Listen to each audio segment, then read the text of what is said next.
Sejarah Dunia yang Disembunyikan. Karya buku Jonathan Black. Bab 17. Zaman Islam. Muhammad dan Jibril. Orang tua dari gunung. Harun Ar-Rasyid dan 1001 malam. Karl Lemaigne dan Parsifal bersejarah. Katedral Chartres. Ada sosok yang sangat tidak ramah menyaksikan dari alam rohani dalam perkembangan ini. Pada 570, seorang anak bernama Muhammad lahir di Mekah. Sewaktu berusia 6 tahun, ia kehilangan kedua orang tuanya dan dipekerjakan sebagai seorang bocah gembala. Ia menjadi seorang penunggang unta yang mengangkut rempah-rempah dan wewangian yang merupakan produk unggulan Mekah ke Suriah. Kemudian pada usia 25, ia menikah dengan seorang janda kaya Mekah dan menjadi salah satu penduduk terkaya dan paling dihormati di kota tersebut.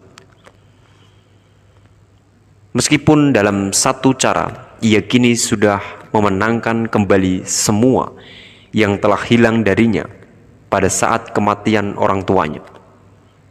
Muhammad belum puas. Pusat keagamaan di Mekah adalah sebongkah batu granit hitam besar yang disebut Ka'bah, yang dalam beberapa tradisi konon telah jatuh ke bumi dari sistem bintang Sirius. Pada saat itu, Arabia dihuni oleh suku-suku Samanistis yang masing-masing menyembah dewa-dewa dan roh-roh mereka sendiri. Dan di pusat kekacauan ini, di samping Ka'bah, berdiri sebuah tenda keramat yang menaungi ratusan berhala mereka. Mekah juga sudah rusak oleh penjualan air suci yang diambil dari sebuah mata air yang telah dibuat oleh Ismail dari tengah padang pasir. Di mata Muhammad, semua hal ini adalah kelemahan. Ia melihat orang-orang hanya tertarik pada mendapatkan uang, berjudi, menunggang kuda, dan mabuk-mabukan.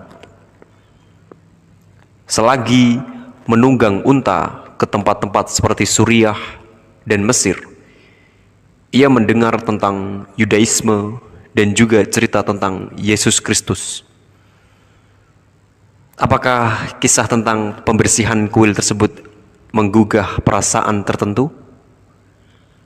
Muhammad menjadi yakin bahwa Arabia butuh seorang nabi, seorang seperti Yesus Kristus yang bisa memurnikan orang-orang dari tahayul dan kerusakan dan bisa menyatukan mereka dalam satu tujuan kosmis. Muhammad sedang duduk di perbukitan yang mengelilingi Mekah, merenungkan dengan muram bagaimana semua hal ini bisa dicapai ketika sesosok malaikat muncul di hadapannya berkata, "Aku malaikat Jibril." Penampakan itu kemudian menunjukkan kepada Muhammad sebuah tablet emas dan menyuruhnya untuk membaca. Muhammad menyatakan bahwa ia buta aksara. Tetapi ketika Jibril memerintahnya untuk kali kedua, Muhammad mendapati bahwa ia bisa membaca. Maka dimulailah serangkaian percakapan malaikat yang menjadi Al-Quran. Kemudian Muhammad pergi ke kota dan mengkhotbahkan apa yang telah Jibril ajarkan kepadanya dengan ketulusan yang menggelora dan kekuatan yang tak tertahankan. Ia akan meringkas keyakinannya dalam aturan-aturan yang membumi ini. Ajaranku sederhana. Allah adalah Tuhan yang Esa. Muhammad adalah nabinya. Hentikan penyembahan berhala. Jangan mencuri, jangan berbohong, jangan memfitnah, dan jangan pernah mabuk-mabukan. Jika kalian mengikuti ajaranku, maka kalian mengikuti Islam. Sewaktu ditantang untuk menunjukkan sebuah keajaiban, untuk membuktikan bahwa khotbahnya terinspirasi oleh kekuatan Tuhan, ia menolak. Ia mengatakan bahwa Allah telah meninggikan langit tanpa bantuan pilar, telah menciptakan bumi, sungai, buah ara, kurma, dan zaitun, dan bahwa hal-hal ini saja sudah cukup ajaib. Kita mungkin mendengar dalam materialisme yang menggelora, ini bisikan pertama dari zaman modern. Selama percakapan malaikat mereka, malaikat Jibril menyuruh Muhammad untuk memilih minuman.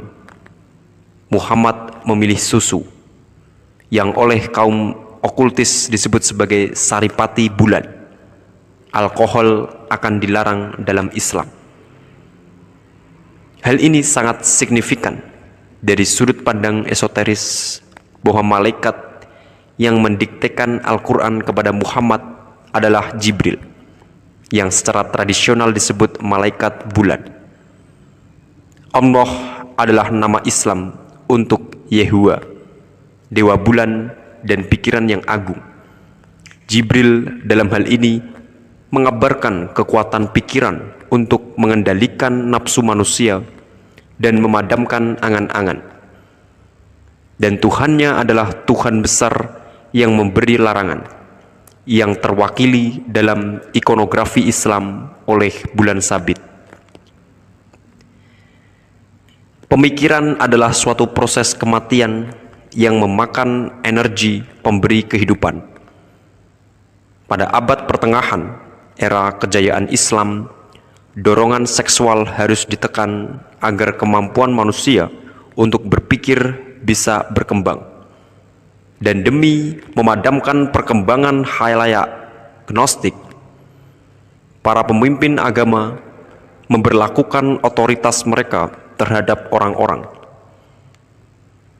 Dari sudut pandang sejarah barat konvensional, Eropa dikepung oleh kaum muslim yang tidak beradab selama bagian terakhir dari zaman kegelapan dan berlanjut sampai abad pertengahan. Dari sudut pandang sejarah esoteris, kebenarannya merupakan sesuatu yang nyaris seperti pantulan cermin dari hal ini. Dorongan-dorongan yang disemai pada masa ini, yang akan tumbuh dan mengubah Eropa, bahkan seluruh umat manusia, berasal dari Islam. Khotbah Muhammad di pasar Mekah memancing sebuah persekongkolan untuk membunuhnya. Ia melarikan diri ke kota Madinah bersama muridnya, Abu Bakar, demi mengumpulkan para pengikutnya. Pada 629 ia kembali ke Mekah, dan dalam 4 tahun hingga kematiannya, ia mengukuhkan kekuasaan atas seluruh Arabia. Ketika Abu Bakar menjadi penggantinya atau khalifah, keinginan untuk menaklukkan berlanjut dalam tingkat yang mengagumkan. Salah satu hal yang membuat sebuah agama berhasil adalah jika agama itu berguna di alam dunia, yang artinya jika agama itu memberikan keuntungan material. Perpaduan dari monoteisme radikal dari Muhammad dengan metodologi ilmiah dari Aristoteles yang sebelumnya telah merasuki pemikiran Arab, dengan cepat akan mengelilingi dunia dari Spanyol hingga perbatasan Cina. Dengan menyerap gagasan-gagasan baru serta menyebarkannya, bangsa Arab menerima Zoroastrianisme, Buddha, Hindu, dan ilmu pengetahuan Cina, termasuk pembuatan kertas. Mereka menciptakan kemajuan besar dalam bidang astronomi, kedokteran, fisika, dan matematika, mengganti angka-angka Romawi yang kikuk dengan sistem yang kita gunakan sekarang ini. Menurut catatannya sendiri, Sufisme memiliki akar yang kuno dan bahkan primordial. Beberapa tradisi bermula dari persaudaraan Saramong atau persaudaraan lebah yang didirikan di Kaukasus di Asia Tengah selama migrasi besar pertama pasca Atlantis. Kemudian, Sufisme tidak diragukan lagi dipengaruhi oleh Gnostisisme dan Neoplatonisme. Bila ada suatu kecenderungan dalam Islam pada periode kejayaannya untuk menjadi dogmatis dan paternalistis, maka Sufisme mewakili suatu dorongan yang bertentangan, suatu kekaguman terhadap jiwa yang terkadang bertentangan dan berputar secara paradoks kesana kemari. Islam esoteris menganjurkan untuk menghanyutkan diri dalam kehidupan spiritual yang lebih lembut, lebih feminin, dan merasakan sisi kehidupan spiritual yang akan menemukan pengungkapannya dalam pencurahan luar biasa puisi sufi. Pertanyaan tentang apa yang merupakan diri sendiri juga merupakan sebuah masalah besar dalam Sufisme. Apa yang pada umumnya kita bayangkan sebagai diri kita sendiri, demikian menurut ajarannya, sebenarnya merupakan suatu entitas yang berjalan secara independen dari kita, yang sebagian besar terdiri dari rasa takut, keterikatan palsu, ketidaksukaan, prasangka, iri hati, kesombongan, kebiasaan, keasyikan, dan paksaan. Banyak praktik sufi melibatkan penghentian diri yang palsu ini, kehendak yang palsu ini. Allah lebih dekat kepada manusia daripada urat nadi lehernya sendiri. Demikian menurut ayat Al-Quran 50:16. Tetapi sebagian besar karena teralihkan oleh diri kita yang palsu, kita tidak sadar akan hal ini.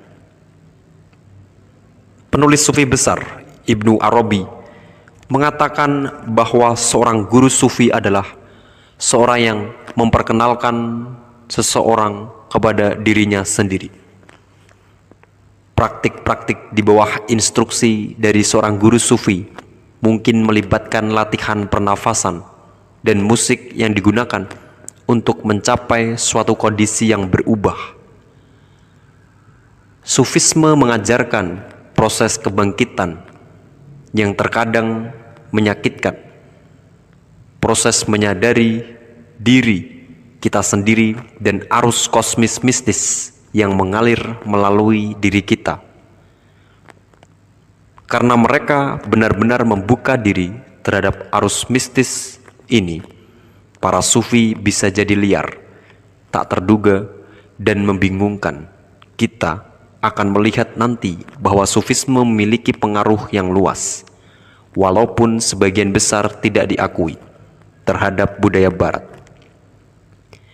Sepupu Muhammad, Ali, baginya sama halnya Yohanes bagi Yesus Kristus, yang menerima dan menyampaikan ajaran-ajaran rahasia. Para sufi mematuhi hukum Islam, tetapi mempercayainya sebagai kulit luar dari ajaran esoteris. Ali dan putri Muhammad, Fatimah, mendirikan apa yang kemudian dikenal sebagai Bani Fatimiyah, yang memerintah sebagian besar Afrika Utara. Di Kairo, mereka mendirikan sebuah sekolah untuk filsafat esoteris yang disebut Rumah Kebijaksanaan. Ada 7 tingkatan inisiasi yang diajarkan di dalamnya. Para calon akan diinisiasi menuju kebijaksanaan abadi dan mendapatkan kekuatan-kekuatan rahasia. Sir John Woodruff, penerjemah abad ke-19 atas teks-teks tantra penting, juga menemukan sebuah tradisi sufi yang memiliki suatu pemahaman yang sejajar dengan fisiologi okultisme. Dalam tradisi sufi, pusat-pusat kekuatan memiliki nama yang indah dan menarik seperti hati bunga sedar dan hati bunga bakung. Salah satu inisiat yang muncul dari rumah kebijaksanaan adalah Hasan I Sabbah, lelaki tua dari gunung yang termasyhur. Ia mendirikan sebuah sekte kecil yang pada 1090 merebut benteng Alamut di pegunungan selatan laut Kaspia di Iran masa kini.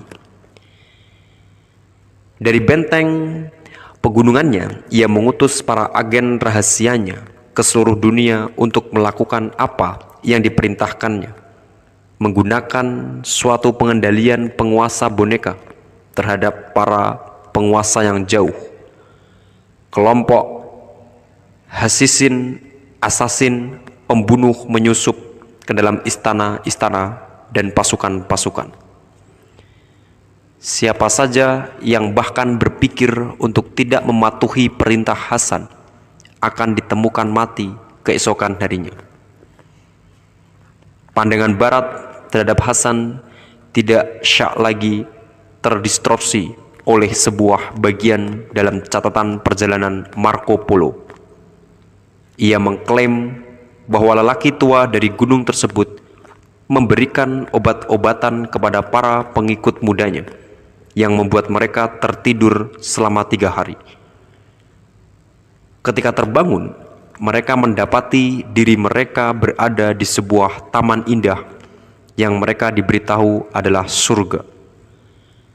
Mereka dikelilingi gadis-gadis cantik yang memainkan musik dan memberi mereka apapun yang mereka inginkan. Setelah 3 hari, para pemuda itu dibuat tidur kembali. Ketika terbangun, mereka kembali dibawa ke hadapan Hasan. Merasa yakin bahwa lelaki tua itu memiliki kekuatan untuk mengirim mereka kembali ke surga sesuai keinginan. Jadi, ketika Hasan menginginkan seseorang terbunuh, para pembunuhnya akan melakukannya dengan sukarela. Mengetahui bahwa surga akan menjadi ganjaran pasti bagi mereka. Pada kenyataannya, Hasan melarang segala hal yang memabukkan, bahkan mengeksekusi salah seorang putranya sendiri karena mabuk. Ia juga melarang musik. Di kalangan orang-orangnya sendiri, ia terkenal sebagai sosok orang suci dan alkemis, seorang ahli yang mampu mengendalikan peristiwa di seluruh dunia secara supernatural.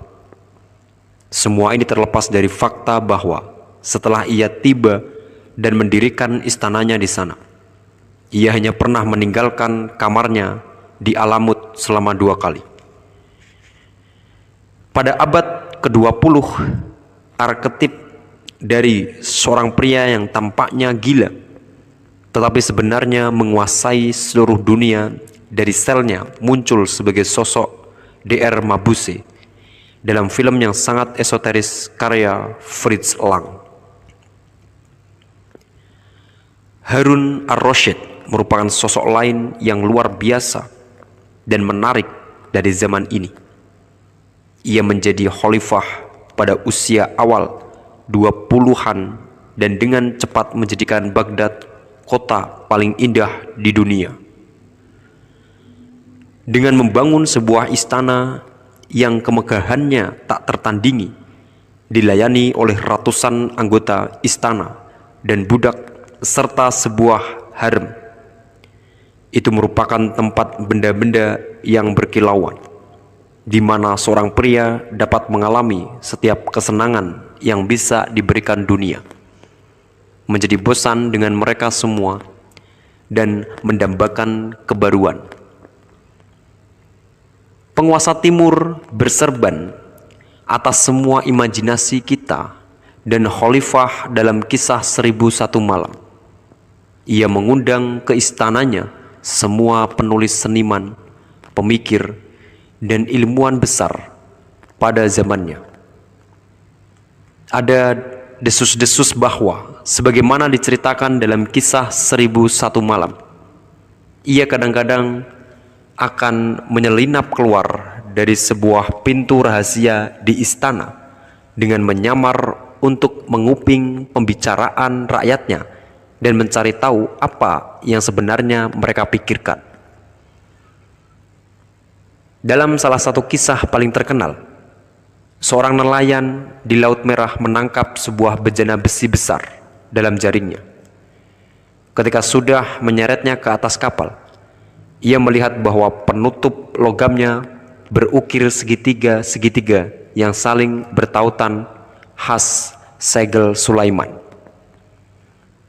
Tentu saja penasaran, nelayan itu membuka bejana tersebut dan seketika kepulan asap hitam membumbung dari wadah itu dan menyebar sendiri ke sepenjuru langit, sehingga yang bisa dilihatnya hanya kegelapan. Kemudian kepulan asap itu memadat lagi menjadi sosok jin menyeramkan yang mengatakan kepada si nelayan bahwa ia telah dikurung di dalam bejana itu oleh Sulaiman. Ia mengatakan bahwa setelah 200 tahun ia bersumpah akan membuat kaya siapa saja yang membebaskannya. Setelah 500 tahun ia bersumpah akan menghadiahi pembebasnya dengan kekuatan. Namun setelah 1000 tahun pengurungan, ia bersumpah akan membunuh siapa saja yang membebaskannya. Jadi jin itu menyuruh si nelayan untuk siap-siap mati. Namun si nelayan mengatakan ia tidak percaya jin itu benar-benar ada di dalam bejana. Maka jin itu untuk membuktikannya mengubah dirinya kembali menjadi asap dan masuk dengan gerakan lambat berputar-putar kembali ke dalam. Pada saat itulah tentu saja si nelayan menutup kembali bejana itu. Ini mungkin tampaknya sekadar kisah konyol untuk anak-anak, tetapi bagi kaum okultis, kisah ini penuh pengetahuan esoteris. Kata jin berarti bersembunyi, dan suatu teori dan praktik mendetail yang berkaitan dengan entitas-entitas ini yang konon tersembunyi di rumah-rumah yang hancur, di sumur-sumur dan di bawah jembatan-jembatan secara aktif digalakkan di kalangan bangsa Arab. Selain itu, pengurungan roh dan iblis di dalam azimat cincin dan batu menggunakan segel-segel ajaib seperti segel Sulaiman dikenal luas. Pada abad pertengahan, pengetahuan semacam itu yang sebagian besar berasal dari Arab dan terutama berkaitan dengan pendayagunaan azimat dengan sarana astrologi akan terkumpul dalam kitab-kitab mantra ajaib yang terkenal. Yang terhebat dari kitab-kitab ini disebut Pikatrik, akan memesona banyak tokoh yang lebih berpengaruh dalam sejarah ini, termasuk Trithemius, Ficino, dan Elias Asmole. Rumi tumbuh dewasa untuk menjadi salah satu penyair besar di istana. Ia sudah menjadi sosok yang membingungkan. Bahkan selagi masih anak-anak, pada usia 6 tahun, ia memulai kebiasaan berpuasa dan juga mulai melihat visi-visi. Ada sebuah kisah bahwa suatu hari ia sedang bermain bersama sekelompok anak yang sedang mengejar seekor kucing dari atap ke atap. Rumi menyatakan bahwa manusia pastinya lebih ambisius daripada binatang. Kemudian tiba-tiba menghilang. Ketika anak-anak yang lain menangis ketakutan, ia tiba-tiba muncul kembali di belakang mereka. Ada tatapan aneh di matanya, dan ia mengatakan bahwa roh-roh berjubah hijau telah membawanya pergi ke dunia lain. Roh-roh berjubah hijau tersebut mungkin saja bayangan dari El-Qidir, orang hijau, sosok makhluk kuat yang mampu mewujud dan menghilang sesuai kehendak. Orang hijau dikatakan oleh para sufi akan datang untuk membantu mereka yang sedang menjalankan suatu misi khusus. Pada usia 37 tahun, sekarang menjadi seorang profesor muda di universitas, Rumi dipuja-puja oleh murid-muridnya. Suatu hari ia sedang menunggang kudanya, diikuti oleh murid-muridnya. Ketika ia disapa oleh seorang darwis, Samsi Tabriz, sosok terkenal dengan menghina para syekh dan orang suci, karena ia tidak mau dibimbing oleh apapun kecuali Tuhan, yang membuatnya tak terduga dan kadang-kadang menjadi sosok yang luar biasa, bahkan mengagetkan. Kedua pria itu berpelukan dan pergi untuk tinggal bersama di sebuah sel, tempat mereka bermeditasi selama 3 bulan. Masing-masing melihat apa yang dicarinya, kedalaman mata satu sama lain. Akan tetapi, murid-murid Rumi menjadi sangat cemburu, sehingga suatu hari mereka menyergap Samsi dan menikamnya sampai mati. Rumi menangis, meratap, dan semakin kurus. Ia sangat sedih. Lalu, suatu hari ia berjalan menyusuri jalan, melewati sebuah toko tukang emas. Di sana ia mendengar kutukan ritmis palu pada emas. Rumi mulai mengulang-ulang nama Allah, dan kemudian tiba-tiba mulai berputar dalam ekstase. Beginilah cara Mevlevi atau golongan darwis yang berputar dalam tarian sufi terlahir. Peradaban Arab yang megah memesona sekaligus menakutkan bagi Eropa abad pertengahan. Para pelancong kembali dengan kisah-kisah terang kehidupan di istana, tentang ratusan singa dengan tali pengikat, tentang sebuah danau Merkuri yang di atasnya terhampar ranjang dari kulit yang menggelembung berisi udara dan diikat oleh tali-tali sutra pada 4 pilar perak di sudut-sudutnya. Laporan paling lazim adalah tentang adanya sebuah taman mekanis ajaib yang terbuat dari logam-logam mulia dan berisi burung-burung mekanis yang terbang dan berkicau. Di tengah-tengahnya berdiri sebatang pohon emas yang besar, mengandung buah yang terbuat dari batu mulia yang sangat besar dan mewakili planet-planet. Bagi banyak orang, keajaiban-keajaiban ini tampaknya gaib. Mereka eksis di perbatasan antara sihir dan ilmu pengetahuan. Sebagian penjelasan setidaknya mungkin terdapat dalam penemuan yang terjadi di Baghdad pada 1936. Seorang arkeolog Jerman bernama William Koenig sedang menggali saluran-saluran air istana ketika ia menemukan apa yang segera diidentifikasinya sebagai baterai listrik primitif. Temuan itu berasal dari setidaknya paling lama awal abad pertengahan. Ketika seorang rekannya menciptakan sebuah replika, ia mendapati mampu menghasilkan arus listrik dengan replika tersebut yang melapisi sosok patung perak kecil dengan emas dalam waktu kurang dari setengah jam.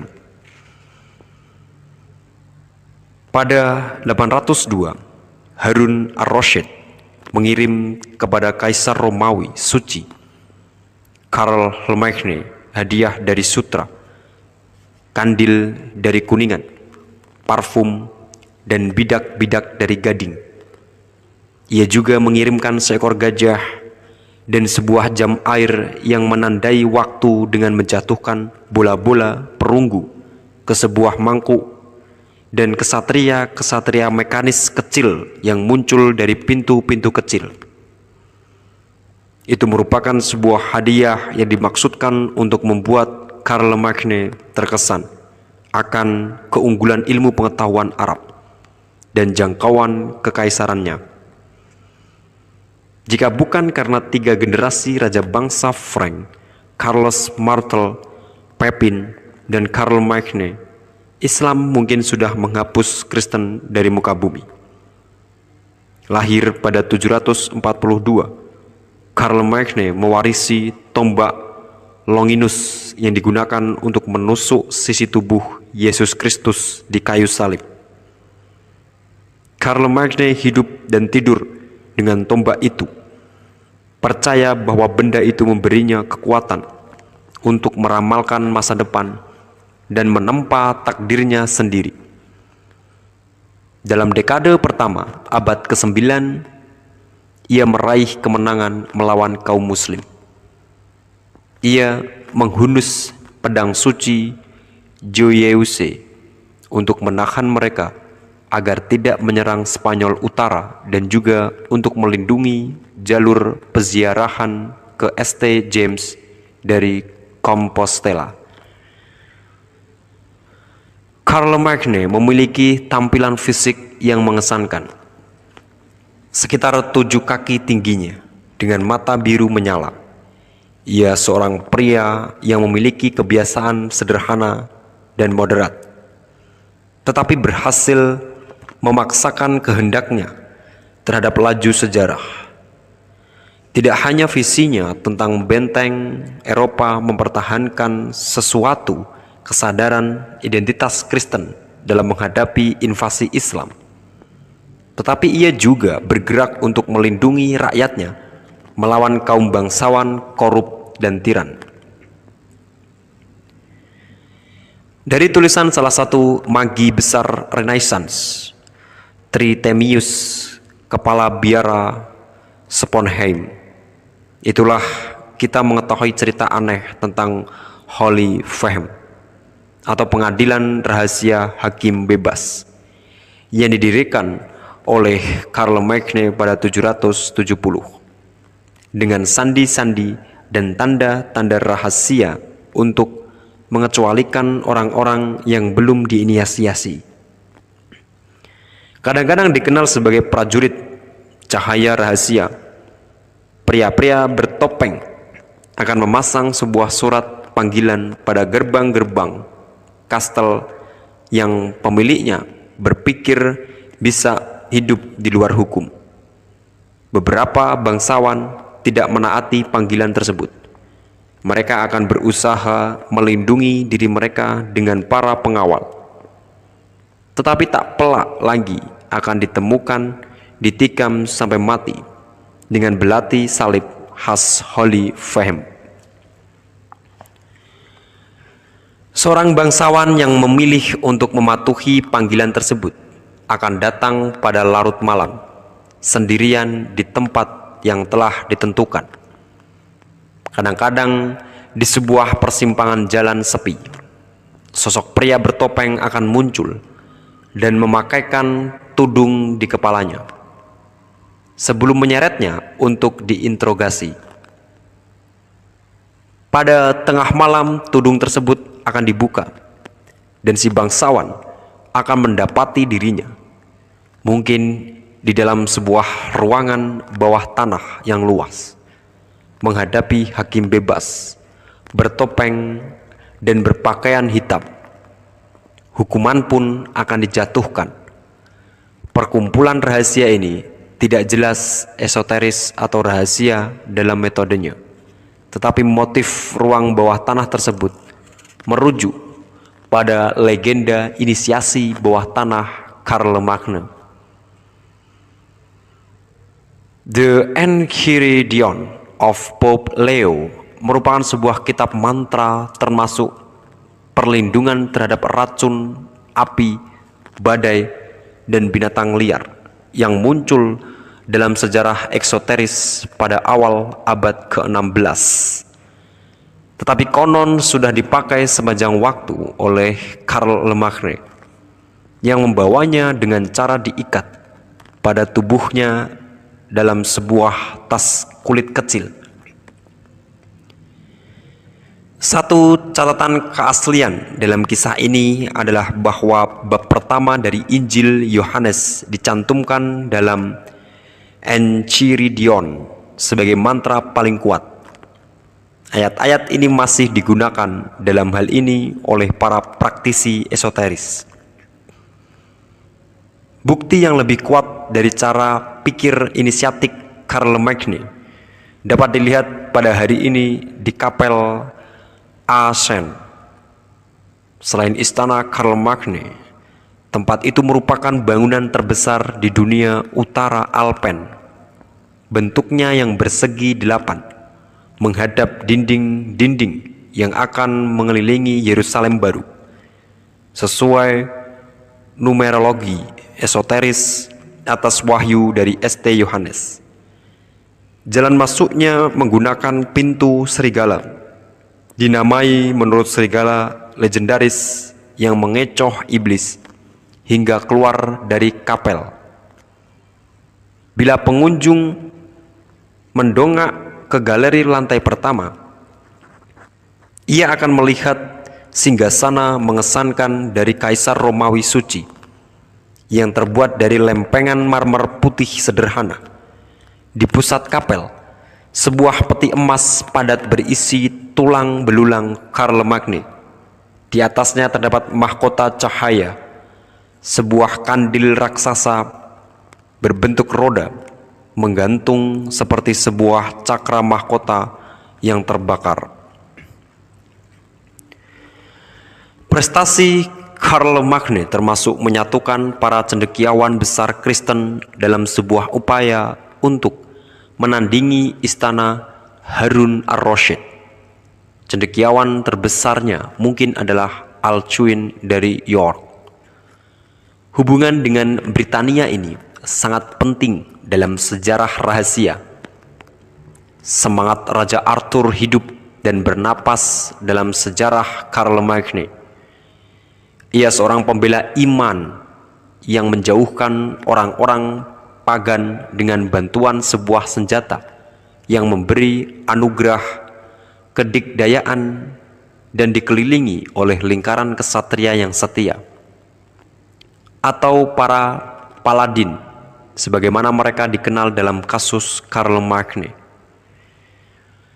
Kita sudah melihat bahwa Raja Arthur asli hidup pada zaman besi, seorang pahlawan dewa matahari pada suatu masa kegelapan yang mengganggu. Kisah-kisah cawan yang ditambahkan ke dalam kanon pada masa Karl Marx didasarkan pada peristiwa-peristiwa historis. Anda mungkin mengira bahwa kisah Parsifal adalah sebuah alegori, tapi dalam sejarah rahasia ia merupakan sosok sungguhan, sebuah reinkarnasi dari Mani, pendiri Manichaeisme pada abad ketiga.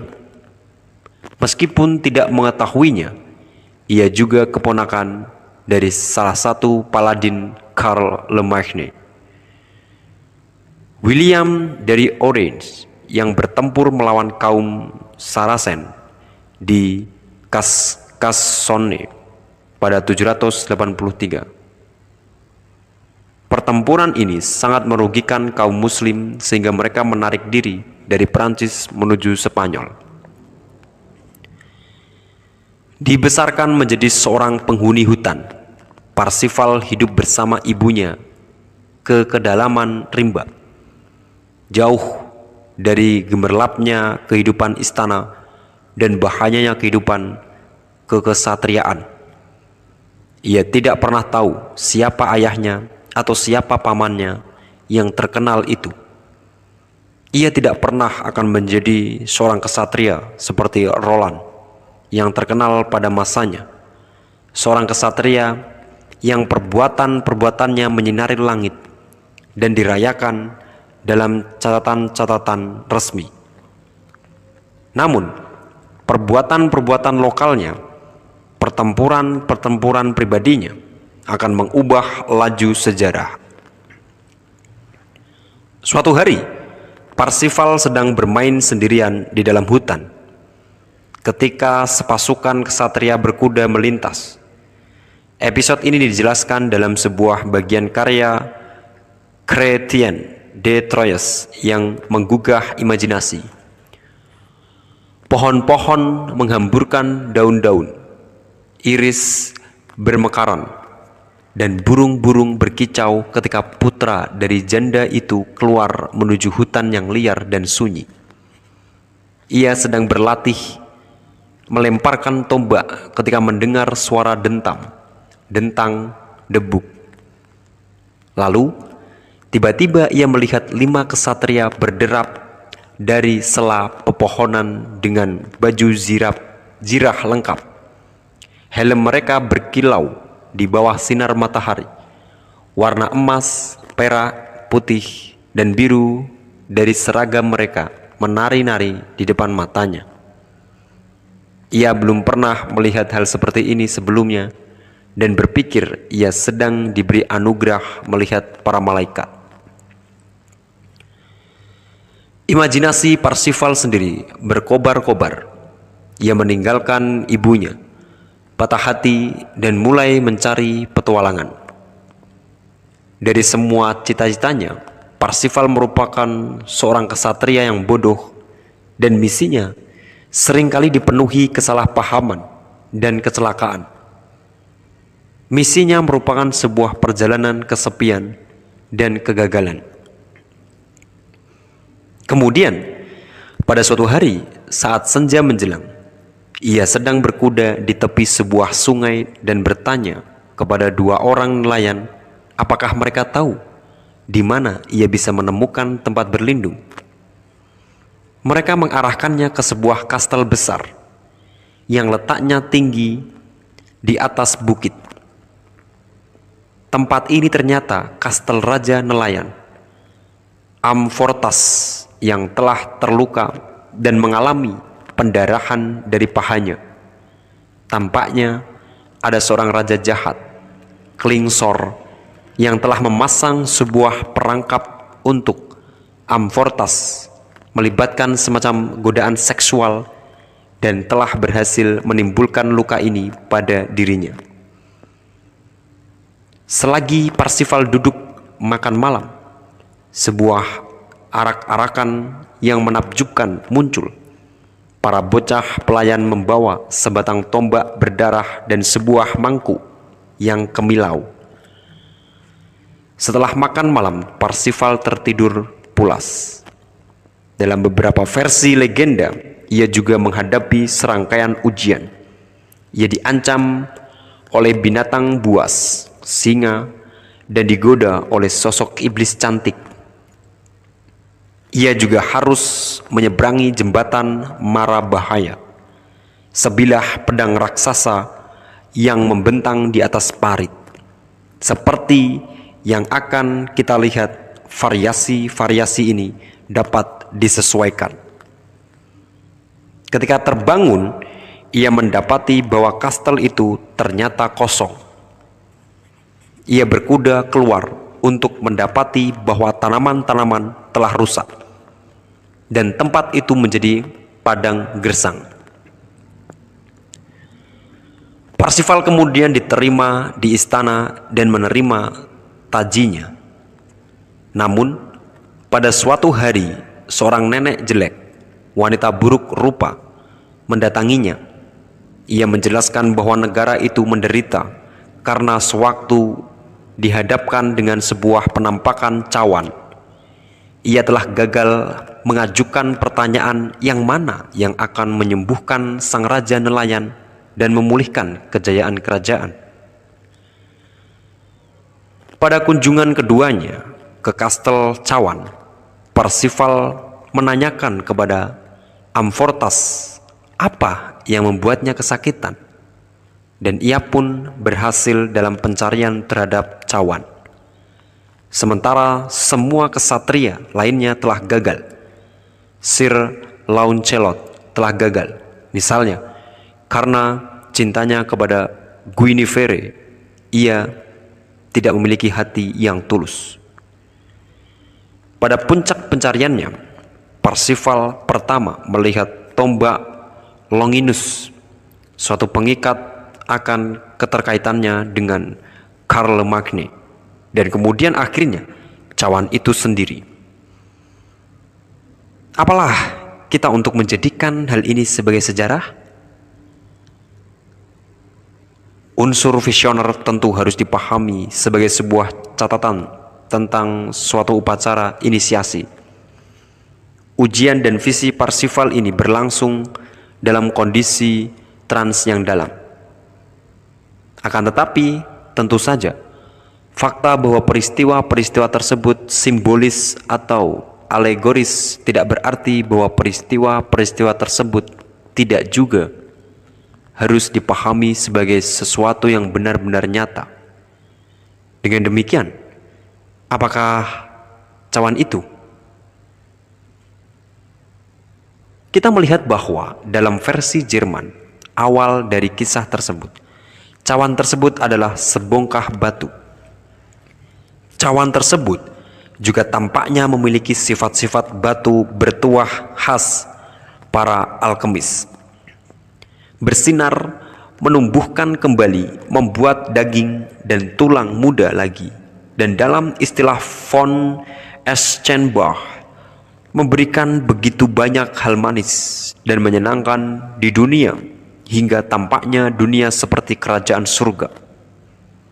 Tentu saja, jika batu yang jatuh dari dahi Lucifer ini telah dibentuk menjadi sebuah mangkuk, itu juga akan menjadi sebongkah batu yang telah diubah. Untuk memahami apa sesungguhnya cawan itu, kita harus mengingat apa fungsinya, mendengarkan dengan seksama apa yang diberitahukan oleh kisah-kisah terkenal tersebut kepada kita. Benda itu merupakan sebuah piala atau wadah untuk menampung cairan tubuh.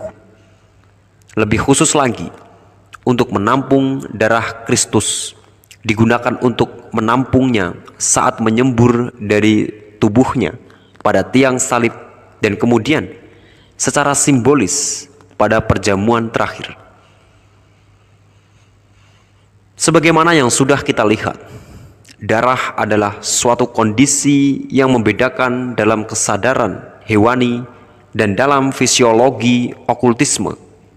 Bagian hewani dari sifat kita berdiam di dalam atau dibawa oleh seolah-olah oleh sebuah piala. Bagian nabati dari sifat kita.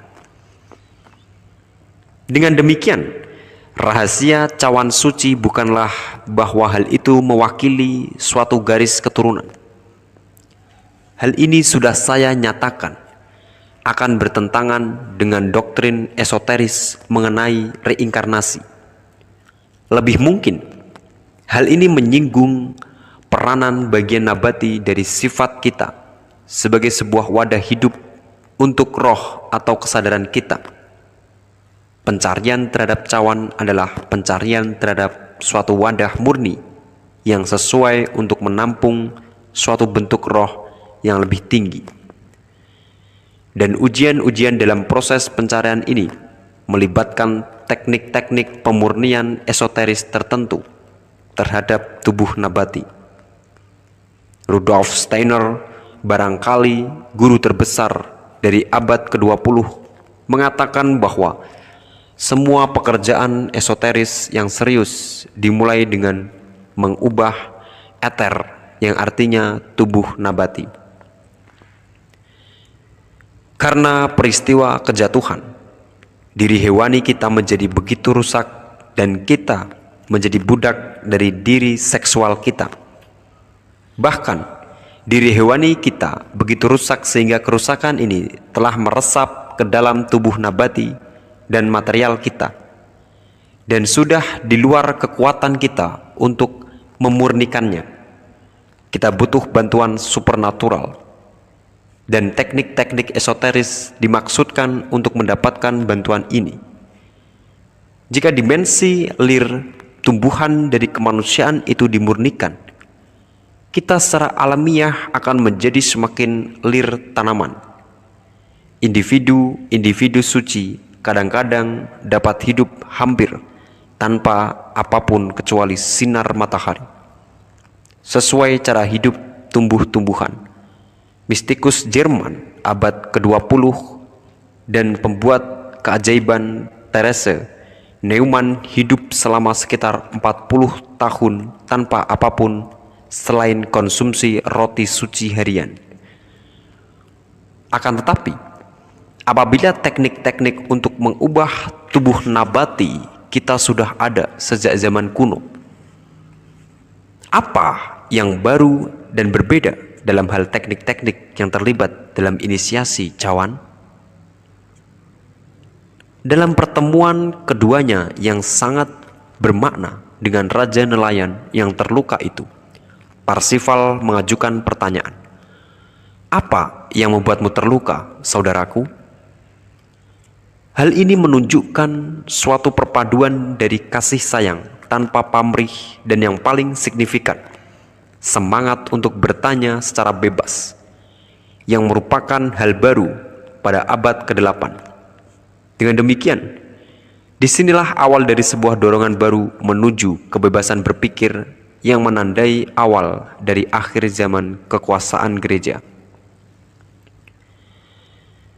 Sewaktu Parsifal meraih suatu visi atas cawan suci, ini merupakan suatu visi dari tubuh atau jiwa nabati yang telah begitu berubah oleh perasaan moral dan pertanyaan intelektual sehingga sesuai untuk menampung sebentuk roh yang lebih tinggi, roh Yesus Kristus.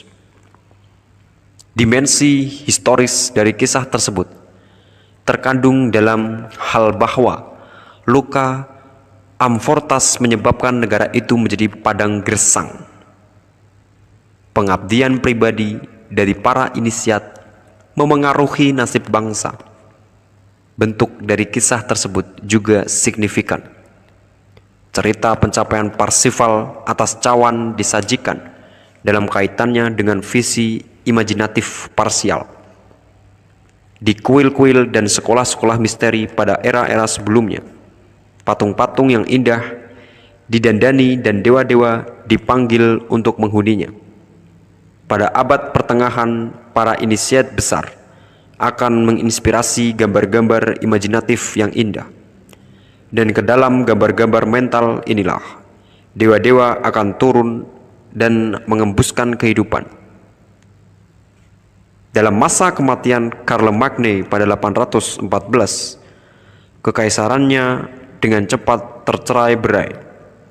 Tetapi apa yang telah bertahan sampai hari ini adalah cita-cita yang hidup akan sebuah Eropa yang bersatu. Seperti Raja Arthur, Charlemagne barangkali tidak pernah benar-benar meninggal, tetapi menunggu untuk hadir kembali bila dibutuhkan. Gereja semakin kuat dan kaya. Mereka ingin menjadi satu-satunya penjaga kunci kerajaan.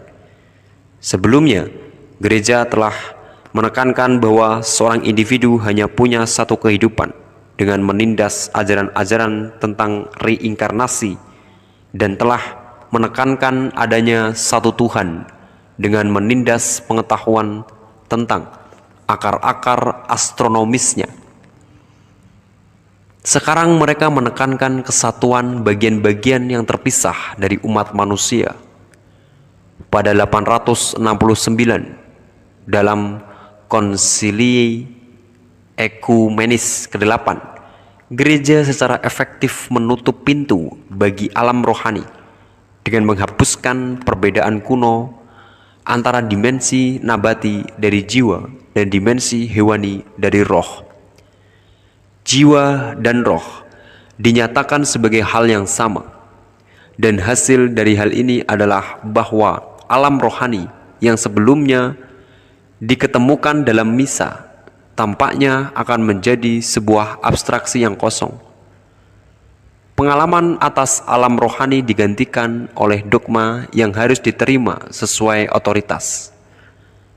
Sementara itu, pengaruh Islam yang vital, sebagian intelektual, sebagian spiritual, terus mengalir ke Eropa melalui pusat-pusat pembelajaran seperti di Toledo dan Sisilia. Studi matematika, geometri, dan ilmu pengetahuan alam yang terinspirasi sebagian oleh terjemahan bahasa Arab dan pelestarian atas karya-karya Aristoteles, serta astronomi dan astrologi menyebar ke arah utara, memicu pembentukan universitas pertama di Eropa berdasarkan model Islam.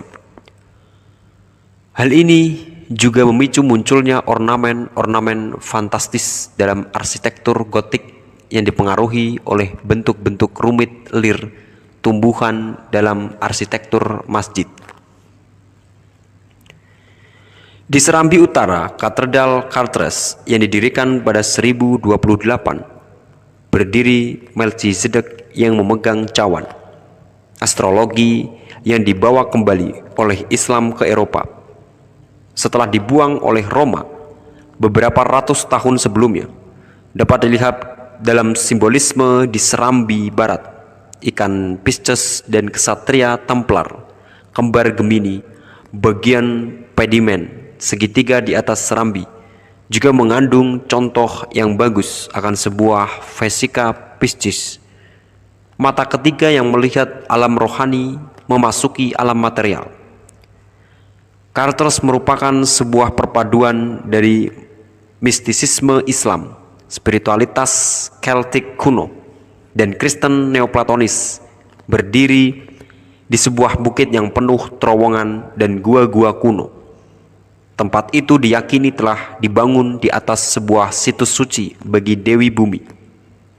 Sosok perawan berkulit hitam, hasil dari kekerabatan antara Isis, Ibunda Dewa Matahari, dan Maria, Ibunda Yesus Kristus, masih dapat ditemui di ruang bawah tanahnya. Di bagian tengahnya terdapat labirin paling terkenal di Eropa, dibangun pada 1200. Labirin itu berdiameter sekitar 40 kaki.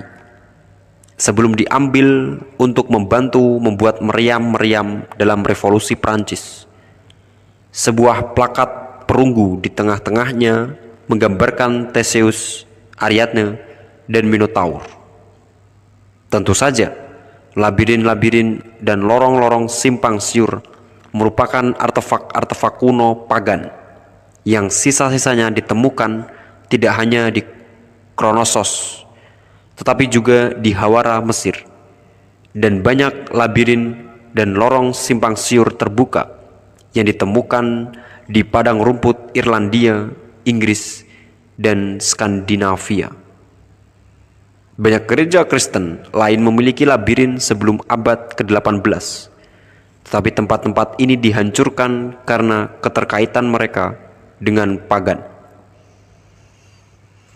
Salah satu gundukan pemakaman di Newgrange, Irlandia masih disebut sebagai Kastel Spiral oleh penduduk setempat pada 1950-an karena adanya sebuah spiral yang diukir di pintu masuknya.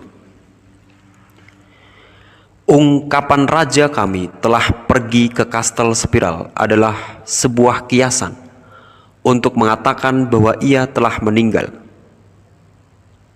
Inilah sebuah kunci untuk memahami simbolisme rahasia dalam labirin dan dalam katedral Chartres itu sendiri.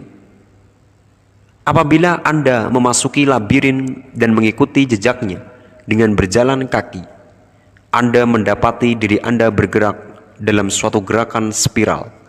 Pertama ke kiri, kemudian berbalik ke kanan seiring Anda bergerak menuju pusat. Para peziarah yang menelusuri jalurnya melakukan suatu tarian seperti tarian Yesus yang digambarkan dalam kisah St. Yohanes. Tujuannya, sebagaimana dalam semua aktivitas inisiasi, adalah untuk memasuki suatu kondisi yang berubah, di mana roh bergerak ke atas menembus alam rohani, mengalami perjalanan setelah kematian, selagi masih hidup. Ariadne yang menjadi perantara untuk membantu menyelamatkan Theseus adalah dalam konteks Chartres, Maria yang melahirkan Raja Matahari dan yang melalui perantaraannya kita dapat melahirkan diri kita sendiri yang lebih tinggi. Oleh karena itu, labirin di Chartres bisa dipandang sebagai semacam mandala atau bantuan untuk meditasi dan mencapai suatu kondisi yang berubah. Dalam geometri sakral dari katedral itu, labirin tersebut dipantulkan oleh mandala yang lain, jendela mawar yang besar. Kaca patri abad pertengahan muncul kali pertama di Iran atau Irak pada abad ke-11. Kaca di Chartres yang luar biasa dan berpendar tersebut diproduksi oleh para ahli alkimia abad pertengahan yang telah mengetahui rahasia-rahasia dari bangsa Arab yang teknik-tekniknya tidak bisa kita reproduksi sekarang ini. Scholar de Lubix, pengkaji Mesir purba, menjelaskan kepada penulis biografinya Andre van den Broek bahwa warna merah dan biru yang cemerlang dari kaca patri di Chartres tidak menggunakan pigmentasi bahan kimia, tetapi merupakan suatu pemisahan roh logam yang mudah menguap. Ia menguji pemisahan ini bersama alkemis terkemuka, Fulcanelli, dan juga menemukannya dalam pecahan kaca yang ditemukan di Mesir. Jendela mawar yang dalam lingkaran luarnya memampang lambang-lambang zodiak, mewakili cakra yang menyala sebagaimana mestinya ketika kita mencapai pusat labirin kehidupan, menari bersama musik universal pada akhirnya. Bukan untuk apa-apa, katedral Chartres digambarkan sebagai sebuah cawan peleburan alkemis bagi transformasi umat manusia. Islam sedang merintis jalan menjadi penguasa seluruh dunia, baik secara esoteris maupun eksoteris. Kemudian pada 1076, Muslim Turki mengambil alih Yerusalem.